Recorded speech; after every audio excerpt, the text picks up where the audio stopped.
আহ কালকে সম্ভবত গাজায় রাফাতে ইসরায়েলের মিসাইলের আঘাতে আমার প্রাণপ্রিয় গাজাবাসী ভাইয়ের দেখলাম দেহটা আকাশের দিকে উপরে উঠে ছিন্ন বিচ্ছিন্ন হয়ে আবার মাটিতে নিচে পড়ল। আহ এই নির্মম ঘটনা, নৃশংসতা, বর্বরতা, আজ কোথায় মানবতা? আজ কোথায় জাতিসংঘ? নেই, কেউ নেই।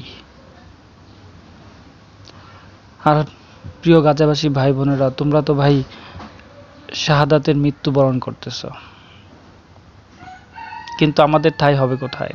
কালকে হাসরের ময়দানে আমাদের যখন একসাথে তোলা হবে, আমাকে বলবে আল্লাহ পাক বলবে যে তুমি কোথায় ছিলা।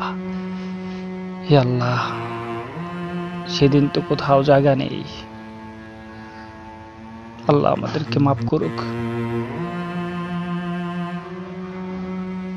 আজকে বিশ্বের মুসলিমরা কেউ এগিয়ে আসছে না, সবাই যার যার মতো।